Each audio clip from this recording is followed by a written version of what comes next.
क्षण हुआ।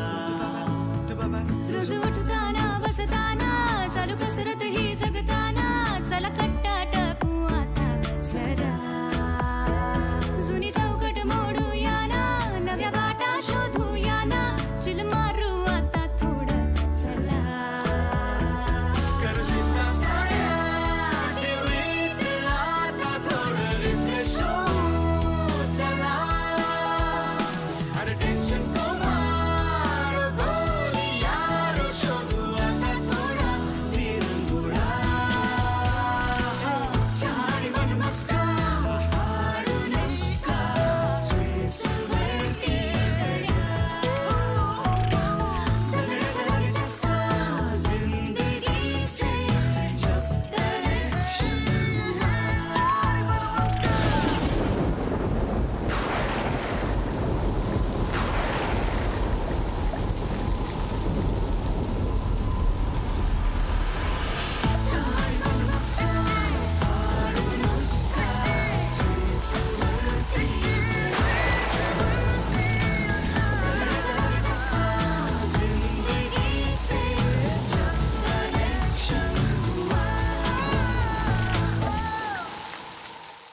मैत्रीचे आई बाबा मुंबईला असतात ना, तिथेच प्रॅक्टिस करतात.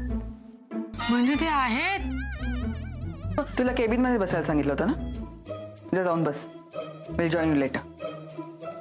पटत नाही का तिचं आई बाबांबरोबर? नाही पटत. आता बघा, आता आई आतमध्ये येईल, उजव्या ड्रॉवर मधून सॅनिटायझर काढेल आणि हात धुवेल. मग बाबा येतील, चार्जर मागतील, मग ती चार्जर देईल, मग हात परत घाण झाला म्हणून परत सॅनिटायझरनी हात धुवेल.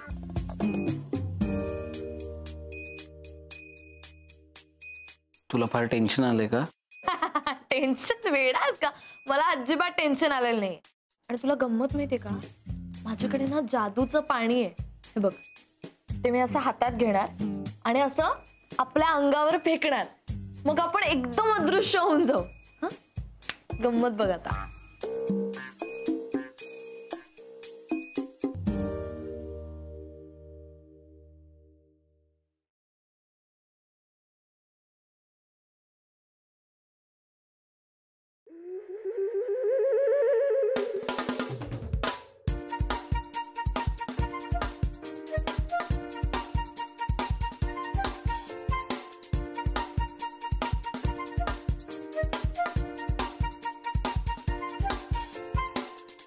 काय काय हवं?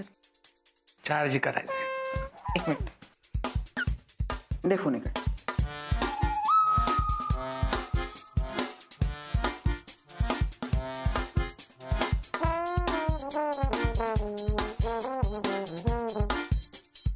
काय काय आहे?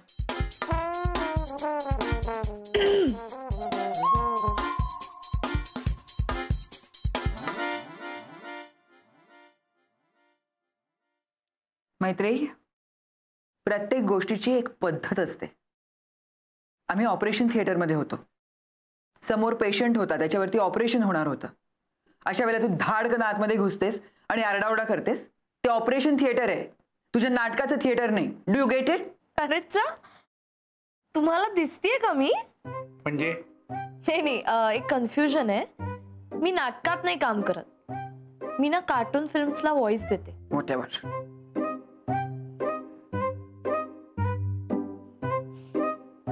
हे मिस्टर अँड मिसेस पारसनीस, हे सर्जन आहेत आणि ही अॅनेस्थेटिस्ट, आणि मी यांची नापास मुलगी. स्टॉप दिस मैत्री. तू आता लहान नाही आहेस. It was very very embarrassing. सगळी माणसं इतक्या विचित्र नजरेने आमच्याकडे बघत होती. उरलेला ऑपरेशनचा वेळ आम्ही एकमेकांच्या नजरेला नजरही देऊ नाही शकलो. सॉरी. सॉरी सॉरी म्हटलं की संपलं का सगळं? हा, ऑपरेशन थिएटर मध्ये एंटर करायची एक प्रोसिजर असते. आम्ही ते हिरवे कपडे घालून गंमत म्हणून हिंडत नाही आतमध्ये. ती सगळी रूम डिसइन्फेक्ट केलेली असते. समोर पेशंटची बॉडी ओपन असते, त्याला इन्फेक्शन होऊ शकतं. अशा सगळ्या परिस्थितीमध्ये तू डायरेक्ट आत घुसतेस आणि आरडाओरडा करतेस. व्हॉट रबिश इज दिस? काय पद्धत आहे ही? ओके ओके ओके, सॉरी, माझी चूक झाली, मला माफ कर, मला आता गिल्टी वाटते. Now what?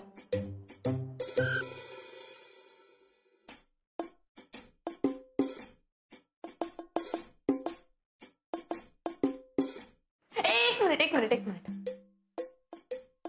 आपण काहीच बोलायचं नाहीये का पुढे? काय बोलायचं? 2 वर्षाची मुलगी मला भेटलीच नाहीये, जिने मला साधा फोन सुद्धा केलेला नाहीये. तिच्याशी काय बोलायचं? मला नाही काय बोलायचं. तुम्ही आला होतात का भेटायला? हा, तू साधा फोन सुद्धा केला नाहीयेस मला. कसं करणार फोन? कसं येणार तुला भेटायला? दहशत केवढी आहे तुझी? तुला मागच्या दिवाळीला आम्ही भेटायला येणार होतो, पण तुझी सक्त वॉर्निंग होती, तू सांगितल्याशिवाय भेटायला यायचं नाही. कारण त्याच्या मागच्या दिवाळीत तुम्ही माझ्याशी भांडला होतात. सॉरी,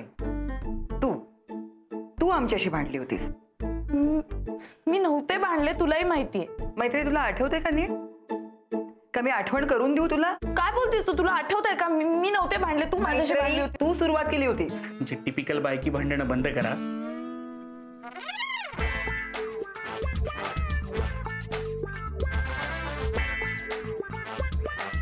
तू टिपिकल पुरुषासारखं बोलू नकोस. तू टिपिकल बायकी वाग आणि मी काही बोलूही नको. काय टिपिकल बाईसारखं बोलले रे मी? ओके, तू पुरुषासारखं बोललीस, ठीक आहे, आय एम सॉरी. कालपेल ठेवले घरे तुझ्या जिभेवरती सर्जरीची. सतत टोचून बोलत असतोस मला.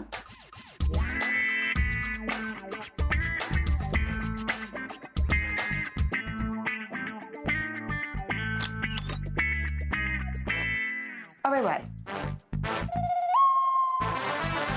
का आत्ताच का? कितीदा सांगितलं मी तुला, असं ऐन ऑपरेशनच्या आधी ना मला प्लीज इरिटेट करत जाऊ नकोस. काय मला तिकडे जाऊन काम करायचं असतं. मला तुझ्यासारखी अशी बाहेरून कुमक नाही मागवता येत. या डॉक्टर मेहता, मला जरा मदत करा. मला हौस नाहीये तुझ्यासारखी मिरवण्याची. मला करता येतं इतरांबरोबर वाटून काम. मी मिरवते? फोन बघ तुझा. आतापर्यंत 1000 अपडेट्स केले असेल तू. बॅटरी उतरली फोनची. नको तुझा चार्जर आणि नको तुझं बॅटरी. माझ्या ऑफिसमध्ये लावतो मी. जा केबिन मध्ये जाऊन ना चोरून काहीतरी खा आणि मग ओटी मध्ये येऊन ना माझ्या कानात अशा ढेकरा दे. पॉसिबल आहे तू इम्पॉसिबल. प्लीज थांबा तुम्ही. तुम्ही दोघं कधीच नाही का मोठे होणार?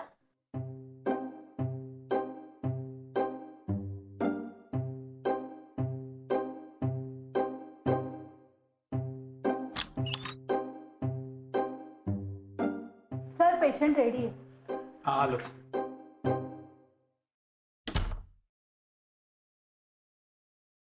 तुम्हाला दुसरं ऑपरेशन असेल तर सांगा, आम्ही जातो. मला रोज खूप ऑपरेशन्स असतात मैत्री. तू अपॉइंटमेंट न घेता आलीस. बोलल्याशिवाय जाऊ नकोस मैत्री.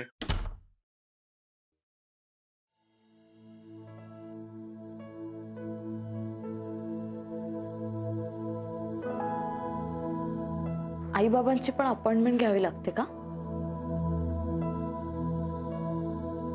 हे बघ, ते खूप बिझी आहेत. आपण खरंच त्यांना कळवायला हवं होतं निघायच्या आधी. तुला पण असं वाटतंय की माझी चूक आहे? अगं,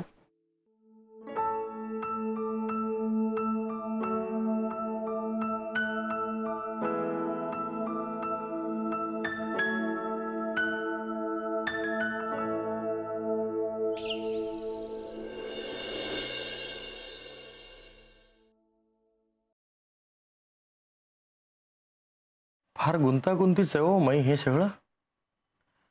पण म्हणजे ह्यांच्यात सब्जेक्ट घडवण्यासाठी आपण काहीच करू शकत नाही का? ते तसं नाहीये. खरं म्हणजे काय आहे ना की तुम्ही फार साधी माणसं आहात आणि आमच्याकडे जरा ही सगळी कॉम्प्लिकेशन्स आहेत. पण होईल सगळं व्यवस्थित. तुम्ही काही काळजी करू नका. आणि आता मैत्री गेली आहे ना, ती बोलेल त्यांच्याशी. मैत्रीला समजून घेतलं पाहिजे हो तिच्या आई वडिलांनी. ती पोर काय भावनेच्या भरात मनात येईल ते भडबड बोलून मोकळी होते. ती जे काही बोलेल ते पोटात घ्यायला पाहिजे, कारण तिच्या मनात कधीच काहीच वाईट नसतं.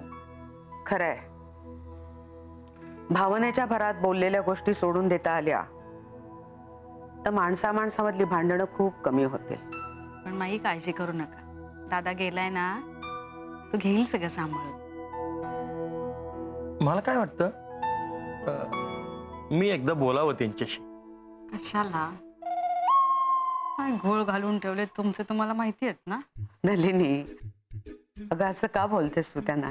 अहो तुम्हाला माहित नाही माई, नसलेल्याला असलेलं करतात, असलेल्याला नसलेलं करून ठेवलंय, असं सगळं हे केलेलं आहे ह्यांनी. मग असलेल्याला कसं? नलू, अगं ती गोष्ट वेगळी होती, तो वेगळा गैरसमज आहे. ह्या वेगळ्या मुद्द्यावर चर्चा चालली. म्हणजे गैरसमज आहेत ना, कसं काय बोलणार तुम्ही त्या माणसांशी? नको. अगं नलू, कसं आहे ऐकून घे. कसं आहे म्हणजे मी आणि अभय एकाच वयाची पडतो ना, त्यामुळे डॉक्टर अभय जास्त मनमोकळेपणानं माझ्याशी बोलू शकतात असं मला वाटतं. म्हणून माझ्याशी एकदा चर्चा केलेली बरी. ते काही नाही माई, तुम्ही मला त्यांचा नंबर द्या. बघू. माई आम्ही निघतो, नाहीतर बोलायचे थांबणार नाहीत. बघा, इतके वर्ष संसार करू नये माझ्याबद्दल हा अविश्वास. इतकी वर्ष संसार केलाय ना, म्हणूनच हा विश्वास आहे तुमच्याबद्दल. चला आता. बरं ठीक आहे, चला. अरे माई नमस्कार करते. हा, पडलीस पाया? आता आता काय म्हणलं होतं मी? काय काय काय आता मी पड. अय्या नाही. अहो माई, मग तुला काय सांगितलं होतं? पाया पडलीस तर खबरदार. हो. मग पुन्हा पडलीस तर बघ. नाही नाही नाही पडणार. तुम्हाला पडायचं पाय? नाही, मी आता काढता पाय घ्यावा म्हणतोय. बरं माई निघतो. हा हो हो या.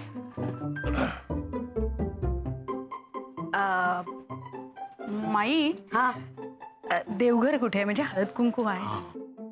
अगं आता एवढी पाया पडलीस ना, आणि देवघर म्हणशील तर आमचं सगळं घर म्हणजे देवघरच आहे. वा वा, क्या बात आहे माई. I should really tell you, I am very, very impressed by you. बापरे. माई, साखरपुडा होईल ना यांचा? आता ते दोघंही बोलून येत आहेत ना, त्यानंतर आपण निर्णय घेऊ, नाही का? आणि मी आहेच ना, तुम्ही अगदी निश्चिंत राहा. येऊ?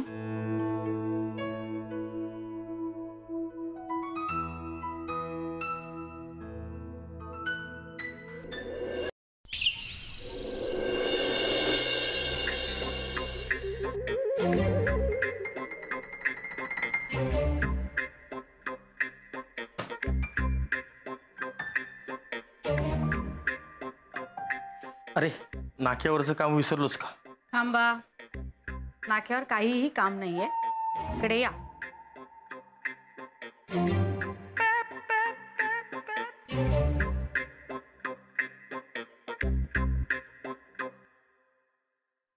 संपूर्ण प्रवासात मी तुम्हाला काहीही बोलले नाही.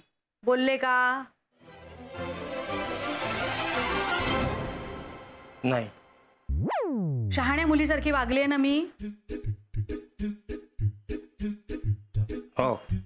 तुम्ही आता शहाण्या मुलासारखं वागायचंय. मला एक सांगा. आलो. नाही, कुठेही जायचं नाही, इथे उभे राहा. तुम्ही त्या मैत्रिणीच्या आई वडिलांबद्दल काय बोललात? They have passed away.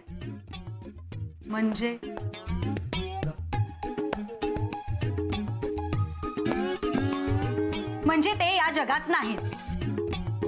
अहो, हे असं काही चुकून आपण माईंच्या समोर बोललो असतो तर त्या आईला काय वाटलं असतं? वाईट वाटलं असतं. माईंचा जिवंत मुलगा आणि जिवंत सून यांना तुम्ही वरती स्वर्गात पाठवलं. अहो, काय बोलता तुम्ही? चुकलं माझं. तसं चुकलं नाही माझं, कारण माझी काही चूक नाही. हे बघ, मी माझ्या आईची शपथ घेऊन सांगतो की आपला सौमित्र आहे ना, त्यांनीच मला असंच आणि ह्याच शब्दात सांगितलं होतं, हर पॅरेंट्स हॅव पास्ड अवे. हिची खोटी शपथ घेताय? नाही ग, खोटी कशी घेईन? अहो, मग माझा मुलगा खोटं बोलतोय? नाही, मला दादावर 100% विश्वास आहे.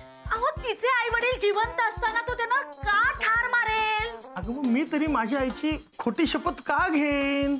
उगीच तुमचं काही सांगता येत नाही. तुमचं कधी लक्ष असतं का आमच्या कोणाच्या बोलण्याकडे? सगळे तुमचे ते 4 डोळे आणि डोकं कशात? तर त्या विट्यामध्ये. आईची खोटी शपथ घेतली. शी शी नाही ग, खोटी नाही घेतली, मी तुला सांगतो. खोटी शपथ घेतली. एक मिनिट. काय मगापासून खोटी शपथ चाललंय तुझं?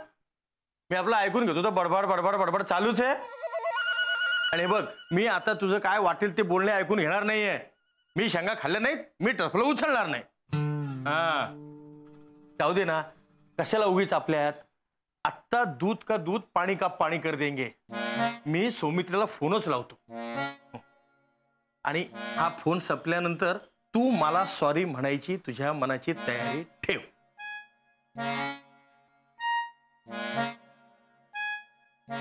लाऊड स्पीकरवर लावा. हे बघ, लगेच स्पीकर ऑन केला. हा ऐका.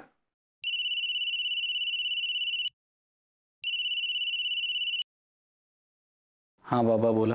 What is this nonsense? You know how much big horse mistake you have done? अरे तुला कळतंय का तू किती मोठी घोडचूक केली असते?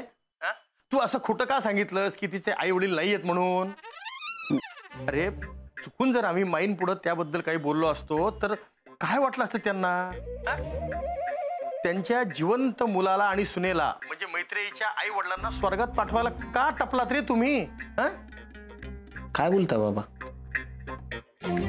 हे हे हे मी बोलत नाहीये, हे तूच काल माझ्याशी बोललेला आहेस.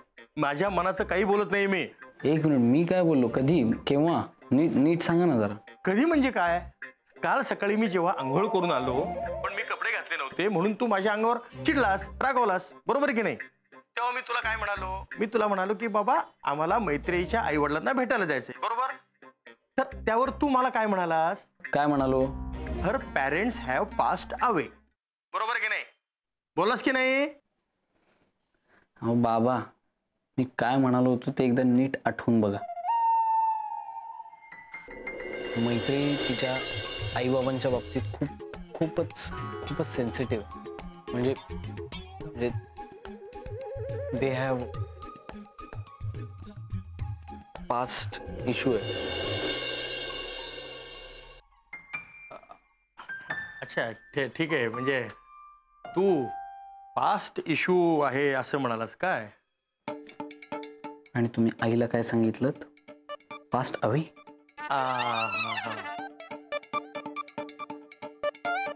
म्हणजे झालं आता काय, माझे ऐकताना स्लिप ऑफ टंग झाली आणि बोलतानाही थोडीशी गडबड झाली, त्यामुळं असं झालं असेल. पण ठीक आहे, काही अडचण नाही, मी घेईल सांभाळून. नशिबी आई ऐकत नाही. मला सगळं कळलंय रे सौमित्र.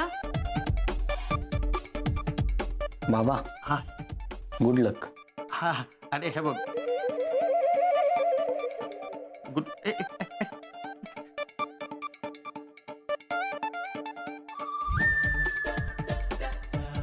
आपल्याला इंग्रजी नाहीये, मग कशासाठी बोलायचं? सॉरी. परत माफ कर. काय झालं? काही नाही, आपल्या टेन्शन मध्ये थोडंसं कॉमिक रिलीफ. ही रूम ना मला गिळतीये. असं वाटतं की कुठल्याही क्षणी असे हात येतील, मला धरतील आणि आ करून खाऊन टाकतील. चल आपण बाहेर बसू. चल.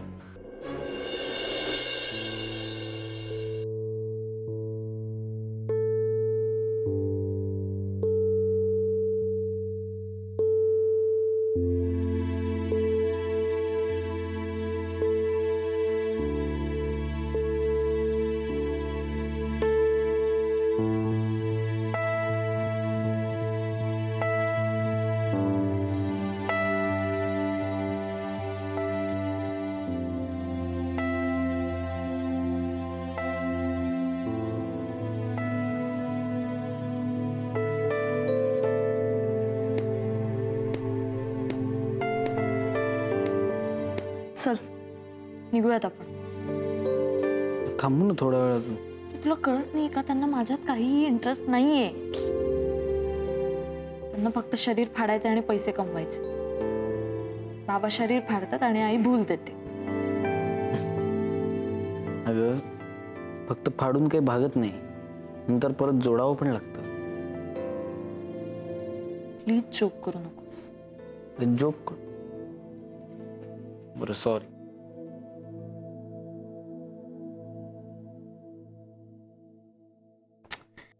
मला सगळ्यात जास्त राग कुठल्या गोष्टीचा आला माहितीये का?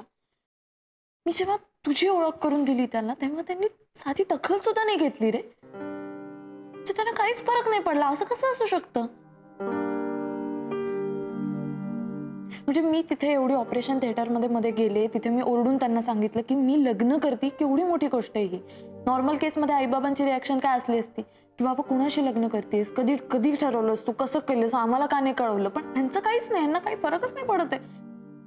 स्वतःच्याच विश्वात मशगूल असतात सारखे.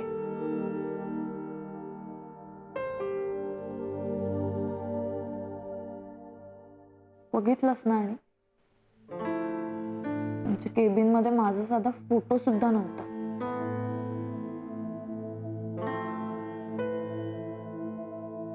तुम्हाला सरांनी केबिन मध्ये बोलवलं.